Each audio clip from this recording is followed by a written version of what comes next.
মায়ের হাতের অনেক রান্নাই কিন্তু ভীষণ মিস করি। যেমন মা আগে আমাকে স্কুলে যেভাবে চাউমিন বানিয়ে দিত টিফিনের জন্য, আজকে সেই রকমই তোমাদের সাথে চাউমিনের রেসিপি শেয়ার করব। নমস্কার বন্ধুরা, কল্পনার রসনা ঘরে সবাইকে স্বাগত। আজকে খুব সহজেই কিভাবে এগ চাউমিন বানানো যায় সেই রেসিপি তোমাদের করে দেখাবো। প্রথমে আমি চাউমিনটা সেদ্ধ করে নেব। তার জন্য একটা কড়াইতে জল বসিয়েছি, তাতে হাফ চামচ নুন, 1 চামচ সাদা তেল দিয়ে দিলাম। জলটা ফুটে গেলে আমি চাউমিনগুলোকে দিয়ে দেব। আর তেল দেওয়ার কারণে কিন্তু চাউমিনগুলো একটার সাথে একটা লেগে যাবে না।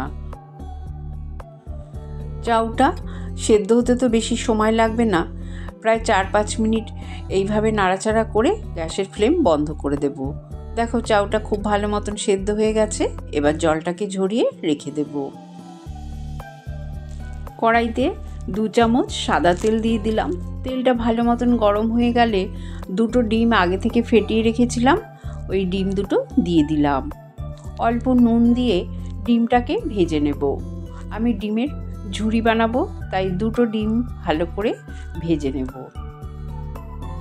ডিমটা ভালো মতন ভাজা হয়ে গেলে উল্টিয়ে পাল্টিয়ে ভালো করে একটু ভেঙে ভেঙে দেব। ডিমগুলোকে এইভাবে ঝুরি করে নেব। হয়ে গেলে আমি তুলে রেখে দিলাম। যা তেল আছে আরও 2 চামচ রিফাইন তেল গরম করে আমি হাফ চামচ রসুন বাটা দিলাম। রসুনটা দিয়ে একটু হালকা ভাজা করে নেব, যাতে রসুনের কাঁচা গন্ধটা চলে যায়। তারপরে আমি দেখো 2টো বড় সাইজের পেঁয়াজ কুচিয়ে রেখেছি আর 2টো বড় আলু কেটে রেখেছি। আমার মাকে দেখতাম আলু আর পেঁয়াজ ভেজেই এই চাউমিনটা রান্না করতো। আর 4টে চিরা কাঁচা লঙ্কা দিয়ে দিলাম। এবার ভালো করে আলু আর পেঁয়াজটাকে ভাজতে হবে। স্বাদ অনুযায়ী নুন দিয়ে দিলাম আর সামান্য হলুদ গুঁড়োও দিলাম। আমার মা যে চাউমিনটা করতো একটু হলুদ হলুদ রং হতো, যেহেতু হলুদ দিত তাই আমিও একটু হলুদ দিয়ে দিলাম। এবার আলু আর পেঁয়াজটাকে খুব ভালো করে কিন্তু ভেজে নিতে হবে। আলু পেঁয়াজটা ভালো মতন নাড়াচাড়া করে আমি ভাজা ভাজা করে নেব।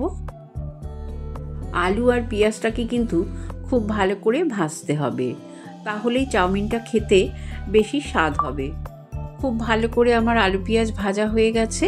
এবার আগে থেকেই একটা বড় সাইজের টমেটো দানাগুলো ফেলে কুচিয়ে রেখেছিলাম, সেই টমেটোটা দিয়ে দিলাম। টমেটো দিয়ে ভালো করে একটু নাড়াচাড়া করে নেব। তারপরে আমি সেদ্ধ করে জল ঝরানো চাউমিনটা দিয়ে দেব। দেখো তো চাউমিনটা সেদ্ধ করার সময় যেহেতু একটু তেল দিয়েছিলাম, তাই জন্য কিন্তু একদম লেগে লেগে যায়নি। ভেজে রাখা ডিম দিয়ে দিলাম আর কিছুটা বাদামও আমি ভেজে রেখেছিলাম তেলে, সেই বাদামগুলো দিয়ে দিলাম। দিয়ে এবার একটু নাড়াচাড়া করে ভালো করে মিশিয়ে দেব। এই চাউমিনের মধ্যে আমি কিন্তু কোনো রকম সস ব্যবহার করব না। একদম খুব সহজে আর কম উপকরণে একটা সুন্দর রেসিপি তোমাদের সাথে শেয়ার করছি। এইভাবে চাউমিন খেয়ে দেখবে, সত্যিই কিন্তু ভালো লাগে। আমি দিয়ে দিলাম হাফ চামচ চিনি আর হাফ চামচ আরও নুন দিয়ে দিলাম, মনে হলো আরেকটু নুন লাগবে। এবার লো ফ্লেমে খুব ভালো করে কিন্তু চাউমিনটাকে মিশিয়ে নেব, তাহলেই তৈরি হয়ে যাবে মায়ের মতন চাউমিনের রেসিপি। তোমরা কারা কারা এইরকম চাউমিন খেতে ভালোবাসো আমাকে অবশ্যই কমেন্ট করে জানিও। কিন্তু আমার ছেলে মেয়ে কিন্তু ভীষণ ভালোবাসে, তাই মাঝে মাঝে আমি এইভাবেই চাউমিন করি। এই চাউমিন একটু স্যালাড দিয়ে খেলে আরও বেশি ভালো লাগে। রেসিপি যদি তোমাদের ভালো লাগে কমেন্ট করে জানিও। চ্যানেলটাকে লাইক শেয়ার করো, নতুন বন্ধু হলে সাবস্ক্রাইব করো। সুস্থ থেকো, ভালো থেকো। ধন্যবাদ।